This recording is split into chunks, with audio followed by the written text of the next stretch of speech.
it needs to be something that you're willing to fight for. Yeah. So I always say, if you're starting with like, what kind of culture am I creating with my company? What are the things that make you feel like a fulfilled person that you don't want to not have in your own work environment? So kind of starting with those questions, what are my things that I need in my own workplace that I know I can fight for when there happens to be pushback down the road?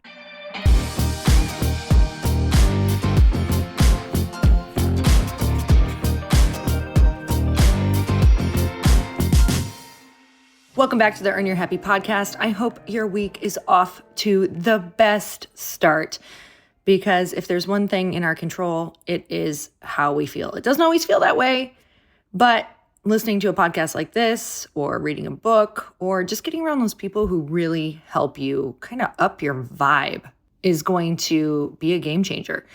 And I think one of the most important things to know, and the reason why I named this podcast Earn Your Happy, is because we don't just wake up happy. That was a huge reason why I wanted to start this podcast, is because I was like, yo, does anybody else wake up and not feel great every day if they don't do their practices or eat well, all of the above? And so also this weekend, I wanted to tell you, I normally love to have a cocktail on the weekends, but actually this weekend, I did mocktails, and I did mocktails using Glossy. So we did some activations at an event recently where we had Glossy there, and we created spicy margaritas together. So there was a company called Liquid Caterers. They're incredible with creating these awesome mocktails, and we did a Glossy spicy margarita that was healthier. Let me just tell you, it was life-changing, and I made them this weekend. And not only do I just feel incredible right now because I didn't drink, but also, you guys, Glossy's in it. So I just feel like, does anyone want to not feel bloated and glow throughout the weekend instead of having cocktails? If this is you, you guys got to give this a try. Don't get me wrong. I'm not throwing in the towel. Just kidding. I'm drinking. I do love a good cocktail, but let me tell you, I had a lot to get done this weekend. I have to film content. I had to film a bunch of recipes, different things for the Glossy page, and I feel so incredible right now. And I got to have my spicy Glossy margarita. So if you want to see that recipe, I am going to be putting that up on the Glossy Instagram page if you don't follow. And you can also make it. So you can go to getglossy.com and use code HAPPY for 25% off. And I'm going to be sending those recipes out via email and on the Instagram page.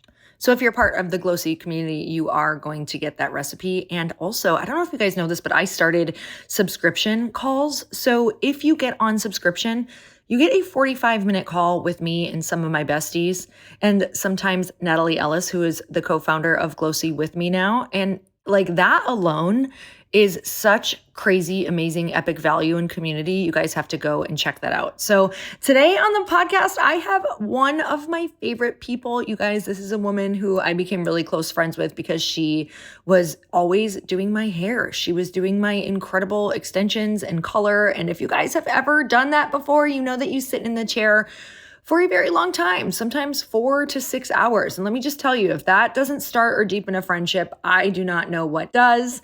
So today I have Tara Hainsworth, founder of Hainsworth Co. The salon me and so many of my friends in Arizona are absolutely obsessed with. And can you say aesthetic? Oh my God, stunning. She's one of the most incredible leaders, mentors, and entrepreneurs I know. I'm completely blown away by the culture at her company. Truly. This episode is for everyone who's had a business or is wanting to start a business, because culture starts with you. Whether you're a solopreneur or growing your team, truly, you can start culture right now with just you. Tara and I have been through some of our darkest times in business together back in 2020 when I was building Light Pink and it wasn't working before it became Glossy, and as she was expanding into a much larger location and hiring a lot more people. She pulls back the curtain on what it takes to invest in your business, your team, and your big dreams despite challenges. We talk about what it's like for Tara working with her husband as business partners and her approach to mentoring her team. This woman is seriously one of the best leaders I have ever seen, and she's going to share her exact processes and questions that she uses to mentor her team. Tara's tips for hiring people who are aligned with your values and creating a customer experience that leaves a lasting impression are pure gold. So you guys, let's dive into how to identify your company culture and lead a team that moves your big vision forward with you. Also, we did some bonus content on here, and she shares the exact questions that she asked her team in their monthly one-on-one calls that has created next level team growth and retention. You're not going to want to miss that. That is at the end of the podcast. So let's get started. Tara, welcome to the Earn Your Happy podcast. I'm so excited to have you on. Thank you for having me. This is the best way to start my morning. Do you know what's so cool? I don't get to talk to you face to face. I know. As much. We're working on it. You guys, if you don't know, Tara and I are really good friends, but she also does my hair. And I typically am getting mentored, therapized. I don't know if that's a word, but I like it. In her salon chair for hours. And the reason it takes hours is because I also am a very dark brunette who wants to be blonde and also get hair extensions. So that's typically what, like a 5 hour, it's like a 5 hour appointment. Yeah. I mean, that is more time than I get to spend with a lot of people in my life. And I get to do that like every other month, every kind of third month with you, which is so special for me. I know that you're working, but I get like the benefits of everything that I experience in your chair. And what I want you guys to know is the reason that she is on this podcast is because I truly believe she is one of the best leaders, best mentors, best entrepreneurs that I get the honor of spending time with and knowing. And I have had so many moments where you've taught me so much in the chair and where I am completely blown away by the culture of your company at Hainsworth Co, which is her salon, you guys. So many of my girlfriends now go there. They're obsessed. It's stunning.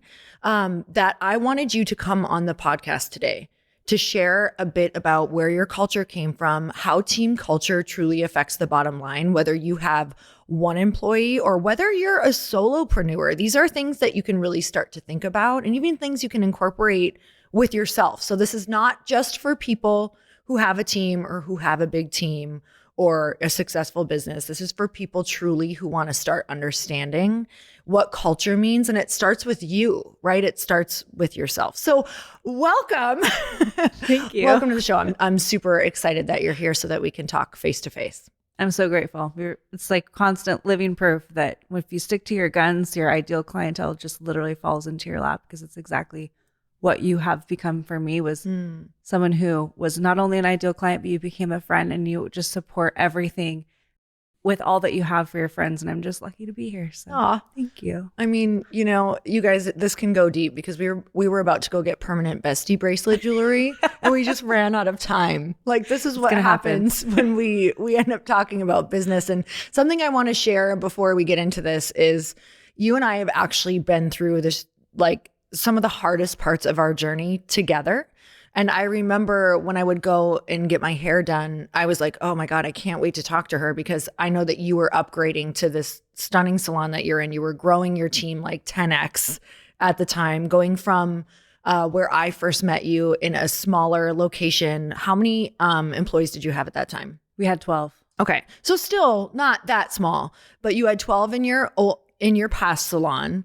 Now you have how many? There's 26. Okay. From 12 to 26, completely different space. Oh yeah. That you're in now. Like, you guys, it's like this crazy luxurious upgrade. And I loved what you had before. It was so personable, cozy, cute. But now I'm like, oh, you leveled the F up. Like, this is, we're playing big girl games now. I love this. And so I would sit in the chair and I knew that you were expanding. Your build out was like way behind. There were so many problems. It was costing you more than you wanted. Oh, yes. You were super stressed out. You're like, I don't know if or when this is going to happen. You actually had a crazy experience with someone on your like build out team. Yes. And you know, I would sit in your chair and light pink was not working at the time. It was like, I didn't know whether or not this company was going to be able to launch. I couldn't get any of the product in, and we would just sit and kind of not commiserate, but build each other up and be able to have like that vault of a person that we could talk to. So first I want to just go back to a little bit of let's talk about what that time in your career looked like. Yeah. I remember very specifically thinking, this is a client and a person and a friend, especially as our friendship was evolving and I was feeling so safe talking with you about things I wouldn't talk to any client about, especially in the middle of all that. unsureness of not knowing if this was going to work out. Yeah, total like uncertainty. Genuinely. And I remember looking at you one time and just going, Lori, I think I actually looked at you face to face. It's like, this is a really vulnerable question. Turn the chair around and lean down. Which is so rare, right? Yeah. It's almost like, it's like a swear word almost. You're like, are you looking me in the eyes? You know? Like we look at each other in the mirror. Yeah. But I remember looking at you and being like, what actually happens if I fail? Because I don't know if this is going to work out. And you looked at me and you said, you fail. And then you get back up again and you do it all over again because this is who you are. And you can't rewrite that. I don't know why that's making me emotional. I know. Because I feel it for me too. Like it was I was giving myself my own advice. It gave me permission to go, okay, this fails, at least it fails in the best way, in the biggest way, because I did everything that I could. And I looked forward to your appointments because I knew that was going to be my permission to just like have a moment where someone would listen, but also you wouldn't allow me to go to the dark places. So, oh my gosh, that time was crazy. Yeah, that's exactly how I felt about you. And going back to that place of like, it's so funny, like it all falls away because I'm like, I didn't even feel like you were doing my hair at the time. They were just these appointments where we could go and be real with each other. And I think for people like wondering how that comes about, was there a moment where you're like, oh, I know I can confide in this person? I knew for me, I think with you getting a little vulnerable, I was like, okay, I can share what's going on because I wasn't sharing what was going on in my business either. And I needed like a bit of a safe haven. And I had a couple girlfriends that I was, but I was like, oh my God, she is doing the same thing I'm doing. So for you, was there a moment where you're like, okay, I feel okay about this? Oh my gosh. So if the girls in my team know, like you don't bring your problems to your clients. Like you're there to make them feel safe. Exactly. And the fact that I even allowed myself a moment of vulnerability with you, who at first meeting you was like, oh my gosh, you are such an amazing client. I want to make sure that I can do everything I can to make you feel comfortable and safe and beautiful. And I want you to come back like for the rest of your life. Like I never want to lose you as a client type of vibe. For me to feel like I could be vulnerable with a client like you was almost like unknown for me, where I felt like for the first few appointments, I would keep it like buttoned up and really professional. I feel like there was one moment where I remember you letting me know like there was something specific. I don't remember what it was about like pink that wasn't working out. And I was like, something's not working out for someone else because there's kind of something else not working out for me. Yeah. And that was almost like the permission where I was like, okay, maybe I'll just like give a little insight so that she knows like also something's not going out well for me. Yeah. And I think from then on, the doors just opened where I felt like there is nothing that I think I could say that I would regret saying to you. I think something else too, if anyone's listening, because I know that you are so crazy professional with your other clients and just with your team and all of the things, which is so cool. We're going to get into that. But we had shared mutual friends, like good friends, and we ran in the same circle. So I knew it was just a matter of time before we were sitting across from each other having a dinner. So that's what made me feel like, okay, I don't have to also put her in a uncomfortable position. This is someone who I know is going to be in my circle and who's also, I just felt like an amazing peer. So anyway, you guys get to hear the friendship story of how that all worked. But I love that you just shared about the salon in that time period and the uncertainty, because I don't think that there's any way to get to where you want to go without that really uncertain time. Can you tell me a little bit about, because you work with your husband, share a little bit about that, but also what were those conversations like going on at home? How did you guys keep each other in a good place? Because I know it goes, with Chris and I, it goes to a dark place, but it doesn't stay there. But we can like dip in and out of that over and over. But what are some of the tools that you guys use to be like, let's bring it back? So the day my husband decided to come on as an entrepreneur with me, I knew that there was my chance to not only prove that I was going to be able to fulfill my dream, which was a dream that was instilled from my dad being an entrepreneur and watching him and my mom run their business together and run their family together. I always envisioned that future for me. And when Eric decided to come on board, I felt this excitement, but also this pressure. Like if this doesn't work out, then I'm letting my husband down and myself down. But I kind of turned that into my drive. And Eric has evolved so much through this entrepreneurial journey. And I've learned that if it wasn't for him coming on board, there is no way that Hainsworth would be what it is today. And so it's what's interesting, I think, working with your spouse through all the waves and the ups and downs that come with, especially when you're not only just running a business, but you're growing your business and you're wanting more. We carry very different roles. That's been one of my greatest pieces of advice is we don't jump in each other's territory. We identify exactly what I'm in charge of, what he's in charge of, and we give each other the space to do it freely. We'll tap in for advice on occasion, like this is what's going on. This is where I'm at. Is this something that you need to step into, or is this something that I need to rise up to the occasion and solve myself? And I feel like that's been one of the best ways for us working together through all the stress of the build out and growing from our first location to our second was we almost allowed each other to take turns in the dark side.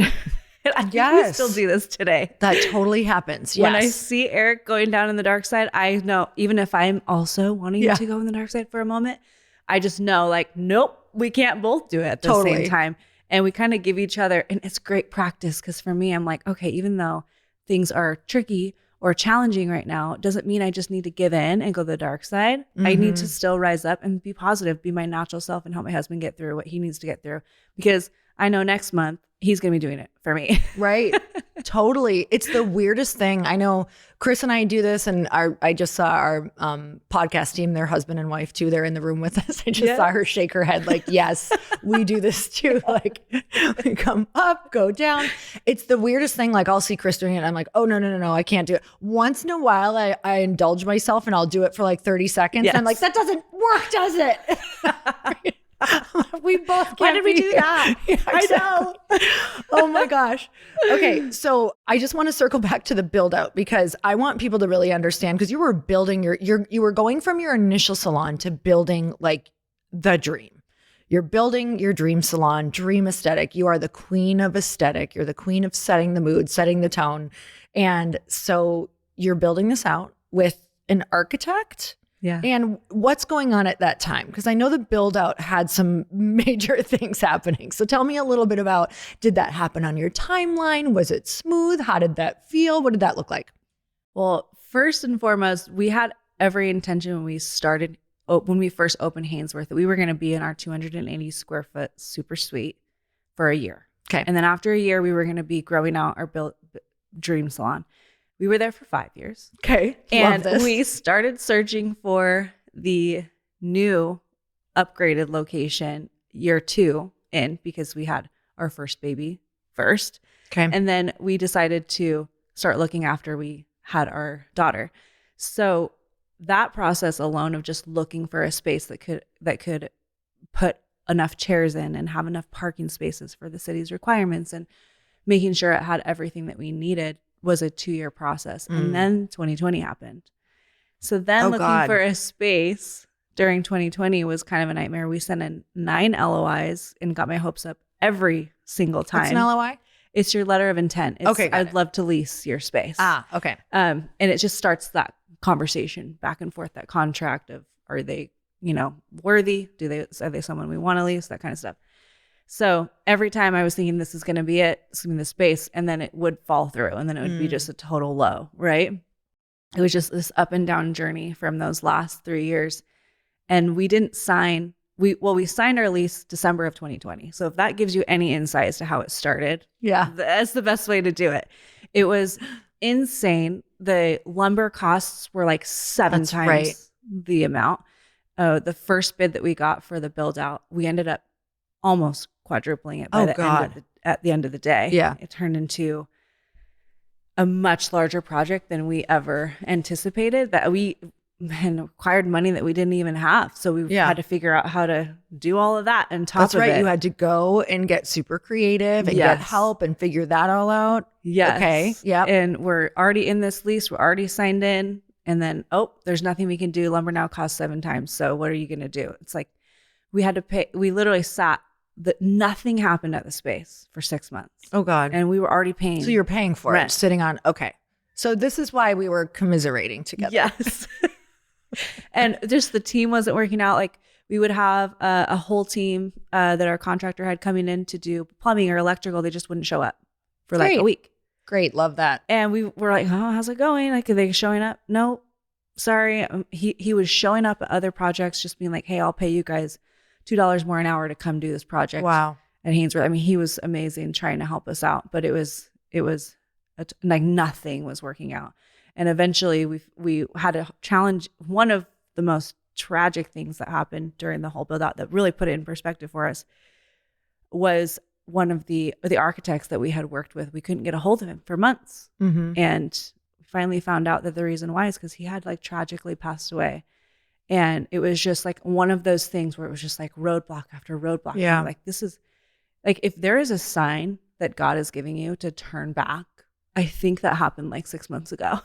Yes. And that's what I came to. And I'm like, what actually happens if like this isn't what I'm supposed to do? But I know I have to keep fighting. Like, why am I still fighting for this thing that is clearly just not working out? And so it was this constant battle of vulnerability, asking for help, accepting help, sacrificing so much for our personal family just to keep our team afloat. Mm-hmm. It was really challenging. And sometimes you feel buried in it, and you don't come to the surface for a while. And it felt like that for a long time.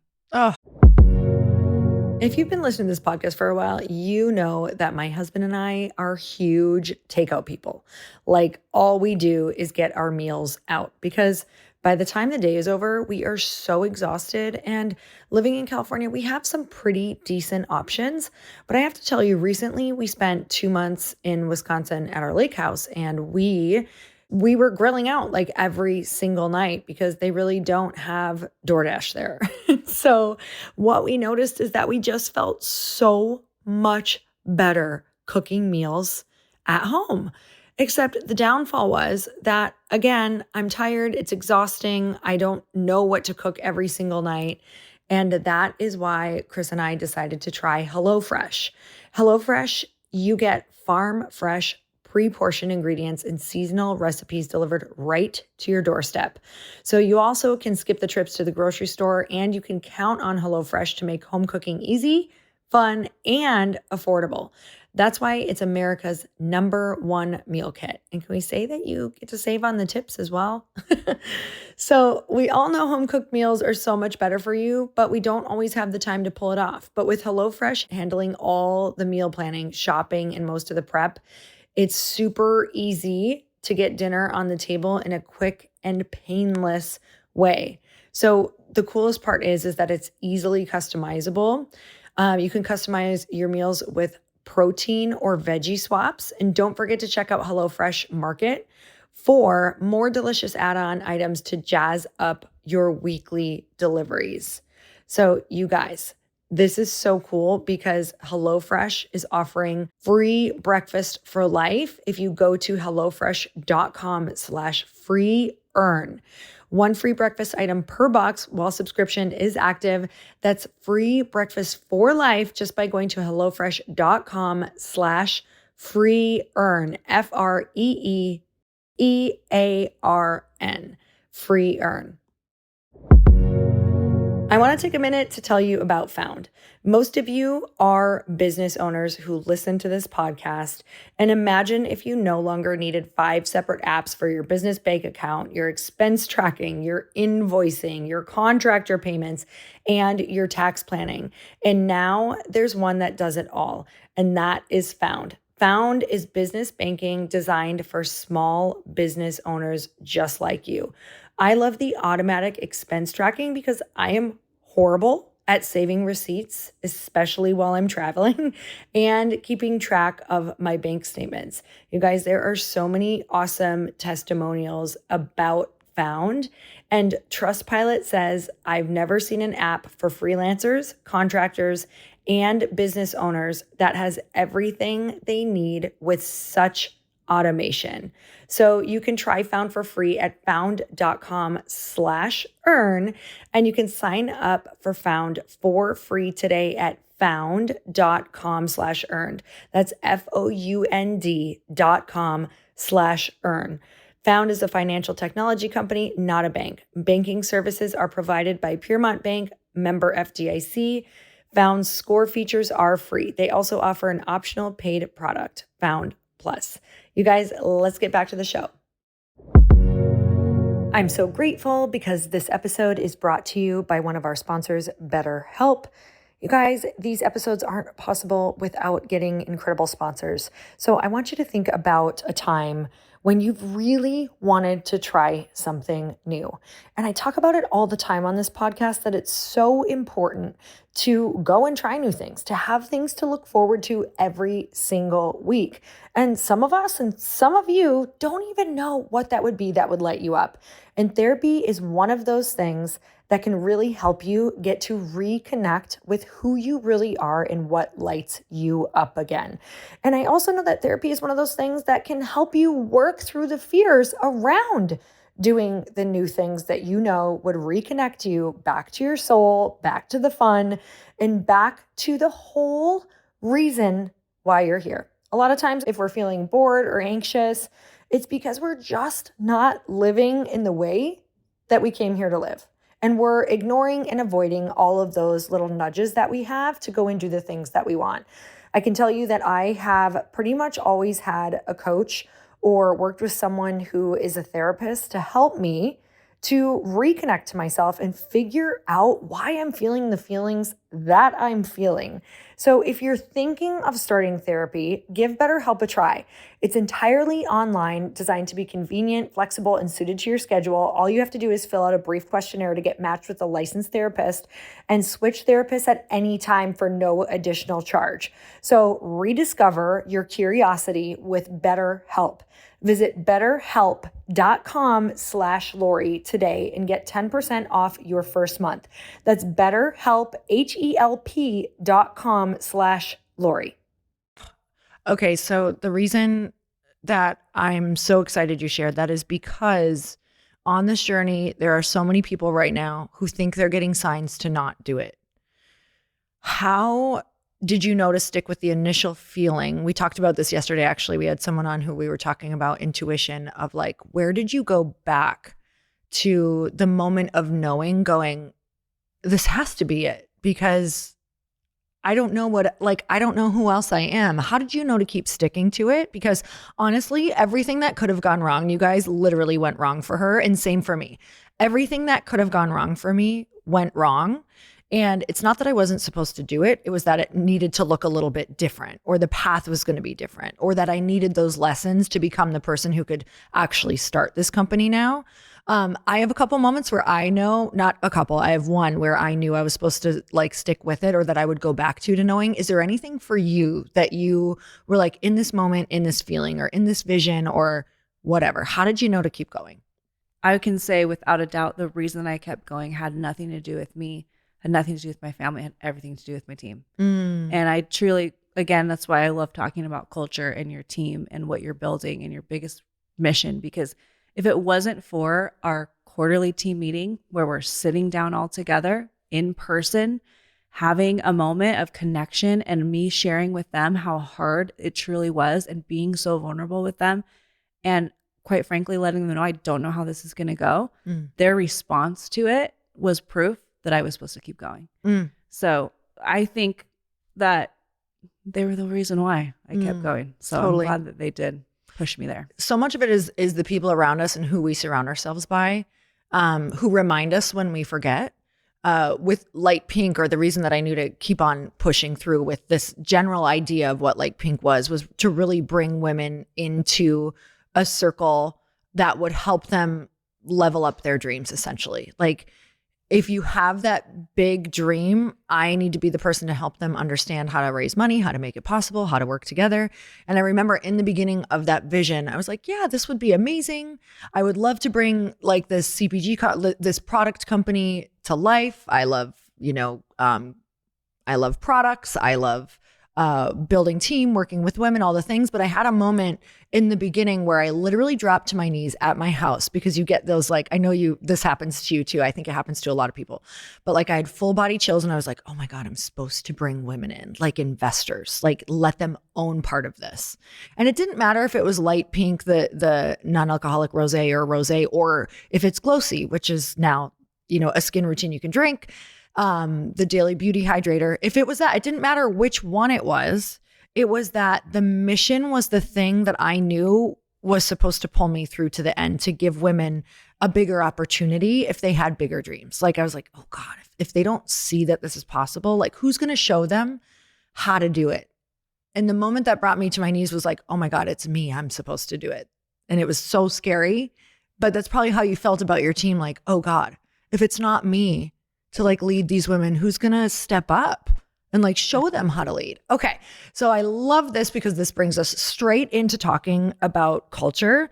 So, you know, your zones of genius that I've really gotten to see and witness firsthand are culture creation within a team, mentorship amongst your women, mentorship in your life, but also connection and making people feel so seen. I know on the client end, that's how we feel. But I will say that there hasn't been one time that I've been in your salon where girls have not felt like they can come up freely, ask you a question, get beautiful advice. And then I watch them before they go home, come up and give you a hug and say goodbye and ask what you're doing this weekend, and them tell you and give you family updates, or the girls bring their kids in for haircuts, or the husbands come in. I'm like, I love it here. I have been to a lot of salons, like a lot, especially because I have moved around so much.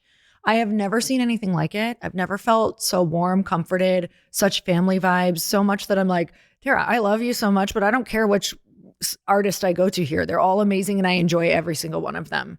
And that's like so much more than I can say for anyone. So let's talk about culture. I want to talk about what culture means to you and why is it important? Because everybody's kind of got an idea about what culture is. It's a buzzword right now. You know, we believe, Eric and I both believe at Hainsworth Company, our culture is our heartbeat of our business. It's what keeps the blood pumping. It's what keeps everyone inspired, keeps everyone connected. It's the bottom line. It's the base line that you need in order to build anything that you want off of. So culture, I think, is king.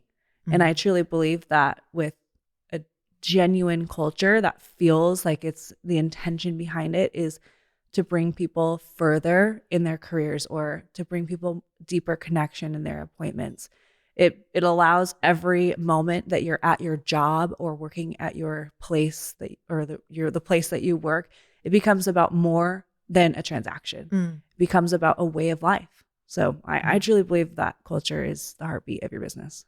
Okay, so let's talk about what that, like how people can translate that into actionable items as well. So let's start with the story of you going from an independent salon owner to then having a team.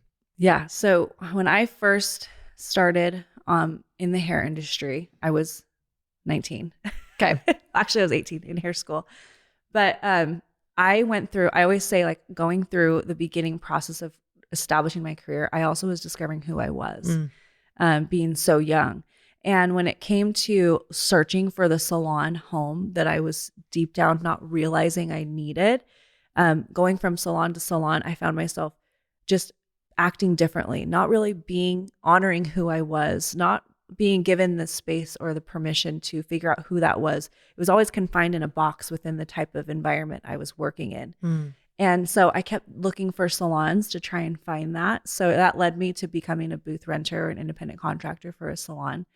And so that gave me a little bit more freedom, but I was still confined within this box that this salon had created for me. And I just felt like I was no longer supposed to search for this place. I was meant to create it. And I just knew deep down that the things I was looking for, there had to be other hair designers that were looking for the same type of thing. And if I created it, they would come. And so I decided it's time for me to start my own company. So I went from being on my own, and I had built up a book of 397 clients. Wow. And I knew I was really good at creating an experience that dove deeper than hair. And I knew that was something that I wanted to create a space that could provide for so many more than what I myself could do, because I'm tired. My back hurts. I'm exhausted. 397 clients is a lot of conversations, a lot of people's emotions to manage and birthdays to remember and all of these things. And so I ended up bringing on my first assistant to help me manage my books. And I decided from there it was time for us to grow. So we went from working my one chair to opening a super suite. One of the best pieces of advice that I got from there at that stage of life from a mentor of mine was never grow unless it's forced growth. And so he recommended that I start somewhere that I could handle on my own as I'm figuring out what it's like to own something. So I started in a salon suite. We took 3 of them, so that we call them the super suites. Yeah. And it was 280 square feet. We squeezed 4 chairs, 2 shampoo bowls, as you remember, a back room and a front desk. Yep. And yes, we started with 4 people and we left 5 years later with 12, which means there was also clients in there and assistants. So sometimes there's 24 people on 280 square feet. It was nuts. I remember some days it was hopping and you're like getting your hair washed kind of in the break room. So you're talking to people like over there too. Like, what was that Netflix show? Tell me. It was a wild time. I love so it great. so I much. loved it. But yeah, it's funny to think about. And it was always cold. So you had a wall of blankets. It was always cold. You had a wall of blankets, and every time I'd go, I'm like, okay, I'm gonna wear a snowsuit. Then they can give me because you couldn't manage the air in the building. Yep. Like someone else controlled the air in the building. You're like, I am so sorry. For some reason, it just blasts us. I forgot about that. It's exactly. You're painting the picture perfectly. But it was amazing. Like it was still awesome. But like it's all these things that people don't realize like happen on the way to getting to where you want to go. Okay, so you go from independent to salon owner. You're starting to think about culture, but your main thing right now is client experience. So tell me a little bit about now you're bringing these other women into the fold. You have a moment of realizing what type of experience you want for them. Exactly. I felt so confident, which I feel like is a requirement. You need to feel a level of confidence in order to dive into something so big. Yeah. And I don't think I quite realized at the time how big I was going to need to grow in order to become a version of me that could actually implement what my dreams were. I was thinking I'm ready to roll. I'm 27. I've got 397 clients and I hired my first assistant. So I'm definitely qualified. Yeah. And my dad's an entrepreneur. So I have someone to call for advice. And I literally thought I was ready to roll. And what happened? I think just bringing on more team members and bringing on their clients and bringing on new clients that I hadn't. It was a scary moment when I'm not the one creating that first experience and then passing them off to a stylist that could then follow through. I had to create an opportunity to mentor someone that first experience was just as checking all the boxes that I would require if they were to see me, but also allow them to put their little spin on it. Yeah. So that required a whole new level of vulnerability that I had never experienced before. And it was like a sense of control that you had to give up, a sense of trust in other people that I'd never experienced before. And when someone would rise to the occasion, it was so exciting because it was just as much a victory for you as a leader as it was for them. But when they wouldn't, it was, you would take it 10 times harder than they would, because that means that you failed in leading them to be able to do what you needed them to do. And so I feel like the level of vulnerability, bringing on not only more stylists, but more clients, and then having my name on the building became a moment where I was like, I'm not qualified for this. Yeah. And I don't know how to qualify myself to do so. And that's ultimately where culture came into it, because I knew how to create a really specific experience for a client, but I didn't know how to make a specific experience for my team. So that's when I just started discovering that culture is just as important. The client experience is just as important as it is the culture for your team and the experience for your team working for you, down to the day that they show up, where they park, where they walk in, what kind of scents are they bringing in, what kind of opportunities are we giving them, where are they going to put their stuff? Do they feel like they're just crammed in a space filled with a whole bunch of other people, or do they have real estate in the break room? The details that make them feel like they're important, they're special. Just as much attention that we do for our client, we have the same amount of attention for our team. Okay, so I love that so much, but somehow you still did that even when, honestly, when they were crammed into a space in the beginning.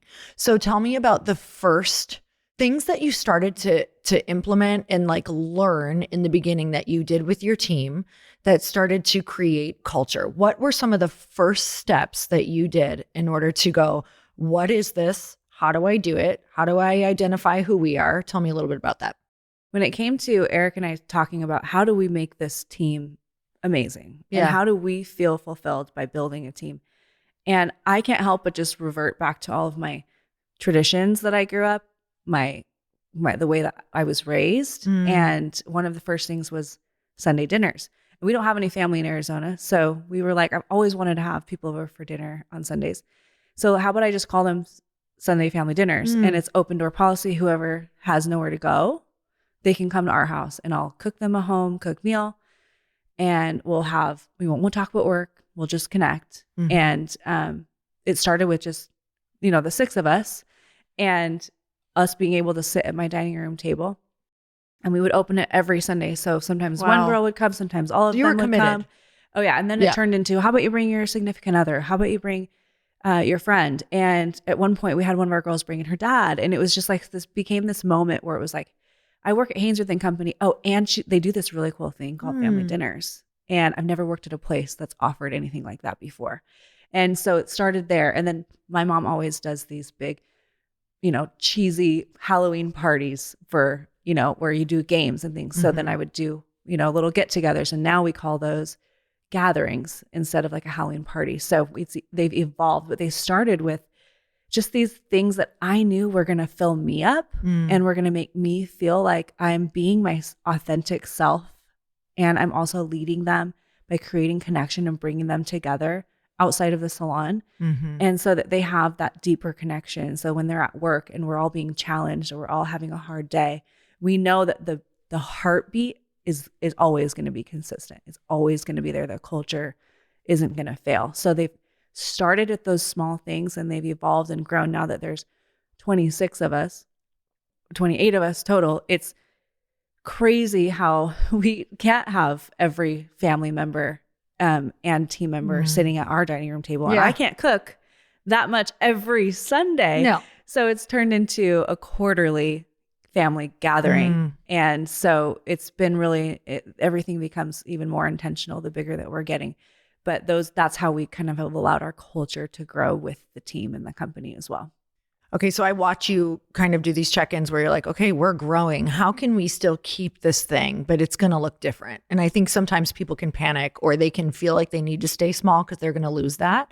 But I've watched you absolutely go back and get intentional about a new way of how you can do this with all this new energy and these new women in the salon. So that's a really cool experience for me to watch because I know a lot of people's fears of getting bigger is they're going to lose their culture. And it's just changed, which we will also chat about in just a bit. But one of the things that we were talking about on having people who are listening be able to start to figure out what their culture is to talk about identifying learning how to identify what their business is, who they are, all of those things. So can we talk about some of the questions that we can ask ourselves to help identify what the company's culture should be? Absolutely. I think that culture, it needs to be something that is a language that you speak so clearly.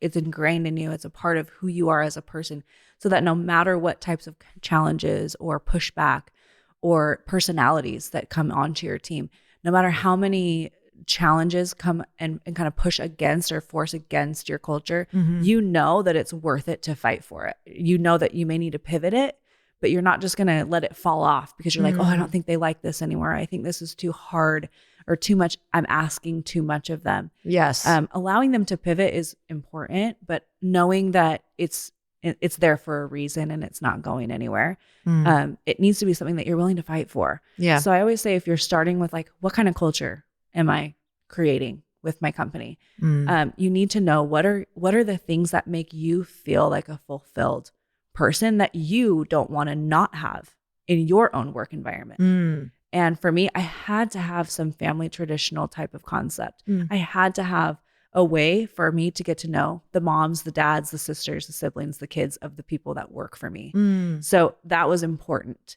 I always love self-improvement, making sure that the girls are growing and evolving. A lot of the girls are starting at 20, and I feel a responsibility to make sure that they can grow at a capacity that I didn't get the chance to do so at a way quicker rate. So I make sure that we have a book club opportunity where we're always reading together. We're always learning and growing together. So kind of starting with those questions, what are my things that I need in my own workplace that I know I can fight for when there even is if there happens to be pushback down the road? Okay, that is so good. You just even made me think of some that we've implemented without realizing we've implemented, but that I would actually like to get intentional on and call out. We don't have a big team anymore. We used to. And I feel like we used to focus on it more. And sometimes with a smaller team and we work with family, it's easy to be like, oh, do I need to force culture? But it's really important. Thankfully, a lot of it has happened on its own from us doing it. But it is one of the things I'd love to get even more intentional on. So we have these set times, these set meetings. So you're inspiring me right now. So the second question that you had mentioned was, who or how do you want your company to be represented by and represented for? What does that mean? I think being super crystal clear of who is going to be working within your company that can implement the same feelings, the same requirements and responsibilities that you also need, making sure that you're in alignment, making sure that what they are wanting out of their career, and not only their career, but also in their personal life, line up with yours. Is that traits and core values that you would ask in like hiring? Exactly. Okay. It's where do you see yourself down the road? Like, where do you see yourself a year from now, 3 years from now, 5 years? That's one of my favorite questions when I'm interviewing someone. I want to see are they a dreamer, or are they limiting themselves? Because if it's someone that's limiting themselves, it's probably going to be challenging for them to accept mentorship from me, because I love growth.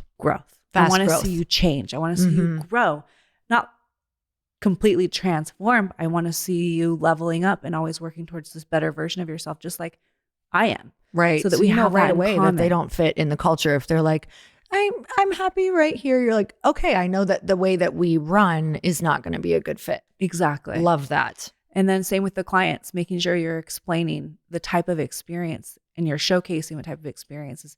We're not just about coming to get your hair done at a really luxurious salon. We actually love making you feel warm, cozy up by the fireplace. We want you to get a cup of coffee, and we have snack drawers. And I always say you can rummage. I like using the word rummage through it, because it's literally that's like for what your mom you. would say too. Yes.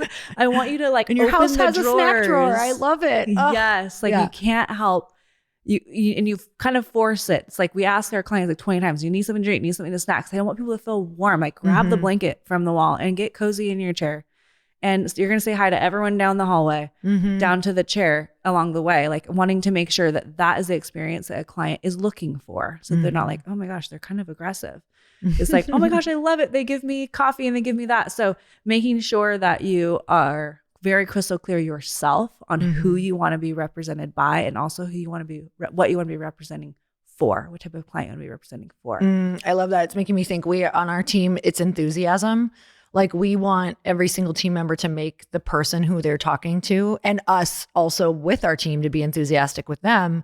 Like show up to the Zoom, even if you hate Zoom and you hate meetings or you hate what you have to do. Like it's not your favorite, but make that person feel like you're the favorite person they get to see that day.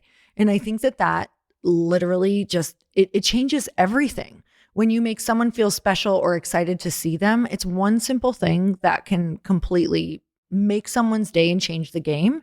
And then it changes how you feel that day too, which is I just feel like that is my favorite one for us. So your third question was, how can you weave your mission into your company's culture? I think when it comes to understanding what's necessary in a culture and what's like excessive, it is really helpful to lean back on your mission statements, your why statements, your reason for your businesses being, to remind you of where you need to hone in or expand. So making sure when you're going through the process of what type of culture do I want to create? What kind of touch points do I need to offer my team? And what kind of experience is going to separate me from the rest of my clients? If you're finding yourself stuck, or you're finding yourself like this is getting too robust, or this is getting kind of aggressive, fall back onto your mission statement, the whole reason why you're doing this, and it will kind of guide you into where you need to scale back or expand. And I always love to bring up mission statements and vision statements and why statements in any type of business conversation, because I genuinely believe if you don't have those locked and loaded, it's going to be a lot more challenging of a process. So also allowing yourself to go back and revise those. Yes. Make sure that they're still working with what you've grown. All right. So one of my biggest questions about culture, we're getting established. We're starting to understand it. We're dabbling in some things, and it's sounding like you're saying less is more. Like, kind of start out with some things that you really feel are important, and you can change and tweak and add along the way. But one of the things that I have found so challenging with culture is having the confidence to stick to it and keep and instill a strong culture. Like, yes, I want my people to be reading personal development books. I want them to be going to the events. I want them to be doing all the things. But sometimes when you hire people, they're not coming from that background. And it's a lot at first. And especially if they have a strong personality, they can push back a bit. And you're like, oh, yeah, you're right. Never mind. You chuck it out the window for everyone. Like, I've gone through this so many times in my journey of how do I be the leader to be able to have the confidence to keep pushing back to keep my culture strong. What's funny is our culture is simple, but it is actually quite robust. And the reason why is it's kind of interesting because it's evolved so much. And there's a lot of elements to Hainsworth & Company's culture, but it's all about consistency. I genuinely believe that we have it set in stone. We set out a year in advance. We say, this is what we are offering in the cultural element. We call it the culture calendar. And I release it to the whole team at our very first team meeting of the year so that they know exactly what days we're requiring anything of them outside of work. I am obsessed with the culture calendar. Obsessed. You're not springing anything on them. Exactly. They can know what's coming. They're going to know their growth trajectory. Okay, keep going. I've usually done it only like a quarter ahead. And I will say this is the first year that I've been able to do the whole year because we've kind of like established ourselves. We're grown. We now know what the favorite things are. We know what the non-favorite things are. And we know what's worth fighting for. And we know what's worth letting change. Yeah. So I think like giving yourself grace during the process, like if it's getting a little aggressive, like allow your team to be like, this is kind of a lot because you need that feedback. But don't be so stuck on certain things too. Like let them grow. And a great example of one of the things I almost gave up because of the pushback was the book club. Okay. And every quarter we have a team meeting and I always release which book we're all reading together as a team. And oh my gosh, the self-development, I think anything that involves like improving yourself. Yes. It works up a whole bunch of emotions in all of us because we're humans. And that means you're asking me to rise to the occasion and you kind of naturally want to fight that. If you're doing something for others, it's way easier. Your team will like show up, like no doubt. But if you're asking them to do something for themselves, it's a whole nother kind of ask. So for me, I know when I'm asking someone to read a self-improvement book, that's going to come up with a whole bunch of emotions. And there's going to be some of the girls that are going to fight that. There's going to be some that are going to embrace it. There's going to be some that are going to fall off because it was too challenging or it asked a question that got them thinking too much and they didn't want to finish the book. I had to learn to just give up. Like the consistency is every quarter, I'm giving you a book and I'm reading it. And if you want to connect on it, let's connect on it. Also, if you don't read it at all, that's fine. Even though it sits on your bookshelf, that's fine. Because every time you see that book, you know that your mentor and your leader is always going to consistently ask you to keep improving yourself. It's a reminder. And to me, that's worth it. It's worth fighting for it. It's worth having it be a part of it. Even if just one or two team members is responding to the book club Slack channel, that to me is a victory. So it was worth it for me to keep doing the book club. And the book club has evolved so much. One of the girls on our team, she did a post where she held all the books that I've ever given her over her years of working for me. And she said some super amazing caption where it was just like, these are all the books that my mentor gave me. And I've learned so much from all of them. And it's just like, it genuinely gave me that feeling where I'm like, this is so worth it. This is so worth it to have this be a part of the culture because I'm claiming and I'm telling the girls and I'm asking them to show up. But if I don't give them an opportunity to do it, then what kind of mentor or leader am I? And the book club events have turned into something we opened up to our whole community, our clientele. And they've turned into evenings. Every quarter we get to do like a book club evening. And we've had you come So much to be fun. one of our authors, and we had A Tribe Called Bliss be one of our quarterly books. Bunch of people showed up in your beautiful salon. We got to chat, have this discussion. I got to talk with women who have already read the book. It was so much fun. Amazing. It was really special. And to give the team the opportunity to sit with you in a room, in the house, we call it the house, and to learn from you themselves, like that is to be worth, even if just one person finishes the book out of the 28. So establishing what's worth it, what's not, that feels so in alignment with me. I'll fight for it, even if it's just for one person's benefit on the team. So that's an example of it kind of paying off. Yes. Okay. So you do so many things. You do retreats. How many of those do you do a year for your team? We just do one retreat. Okay. You do one retreat a year. Yeah. I know that they're just from talking to you and watching them online. I'm like, oh my God, I want to go to these things. But this is also something that you teach. You're starting to offer a mastermind. You also have something that we're going to be giving people today for free that they can opt into if they want to run retreats. Is that right? Tell me about that. What are we giving them? Yes. Oh my gosh. I think that when I think about culture as a whole, my purpose and mission behind creating our culture, it all becomes full circle at our team retreats. We do it once a year. Again, they started with just 4 of us and now it's 28. So it's so different managing and planning it.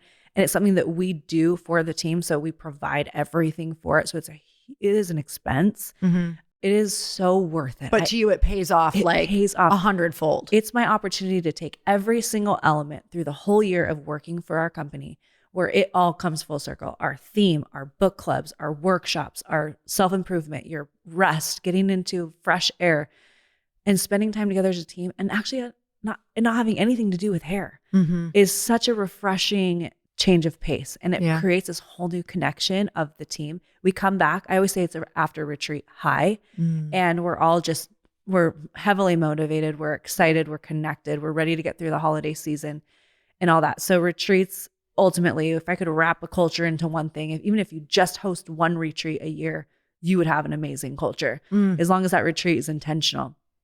So with my retention, like it's an investment in your retention, you guys, because I've asked you a few times about your retention. It is off the charts.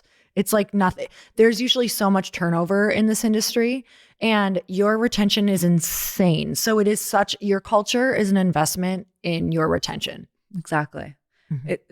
I genuinely would say like so much of the reason why people stay with us is because of they're so connected. We're connected. Yeah. We're so connected. You don't want to leave. Yeah. And you also have a growth trajectory for them, which I think is one of the most important things in a career path. And that's what you have done so well, is show them this growth trajectory. So where can we opt in to get, what is this called that you're giving us? So is this just for salon owners, or can we all learn something from it? Well, for salon owners, we have, I'm starting, which is so exciting because I've had a lot of salon owners in my DMs asking questions like, why do you do the retreats? How do you do them? How do you do like a lot of the other cultural elements that I'll post about? And I've had this deep desire for years to open some sort of online community or connection opportunity for salon owners.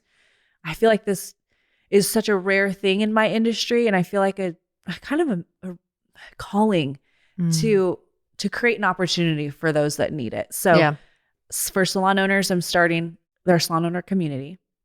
So if you are a salon owner and you're interested more in running your business more this way, I want to help you and I want to be a part of the journey because it's like a mastermind, right? Exactly. Okay. So we have 2 opportunities, just the online community and then the mastermind is the next step up from it. So for any salon owner that wants to be a part of it, if they just send me a DM on my Instagram with the word retreat, I'm going to send them my very first teaching touch point, which is a retreat guide and it's like kind of walks you through how we do our own retreats so that you can then have a guide on how to do a retreat yourself. I think if there's any advice I'd give a salon owner right now is 2024 should be your first year offering your team a retreat.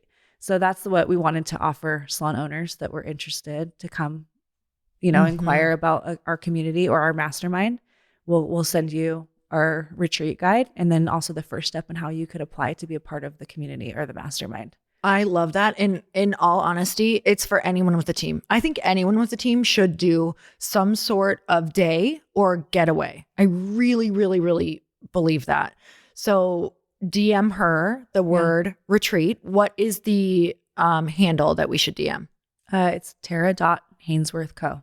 Okay. Tara.Hainsworth Co. So that you can go and get that. And also, if you're interested in the mastermind, you can also DM her there, and she's going to give you the website and all of the fun stuff. Exactly. But I love that you start in the DMs because you are so personable with wanting to see everybody come through. I love that.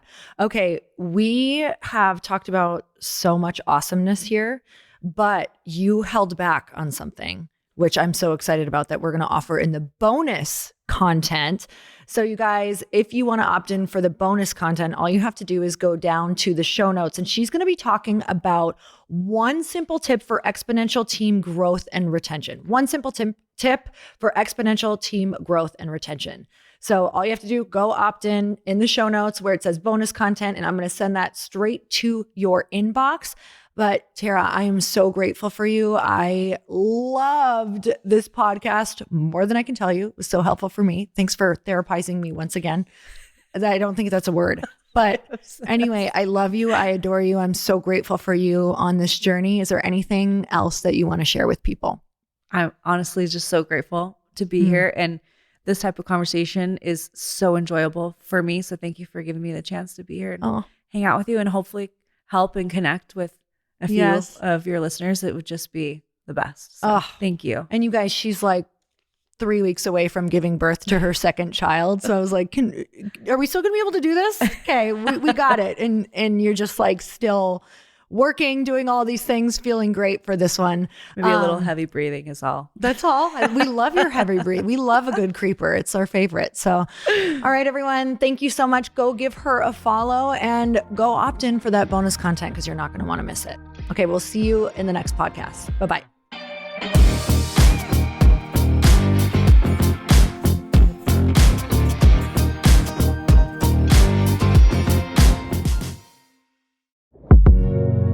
Okay, so you guys know that I am a podcast junkie. It's how I changed my life in the beginning, especially when you don't have cash. So how would you like to learn from the #1 sales funnel expert on the planet?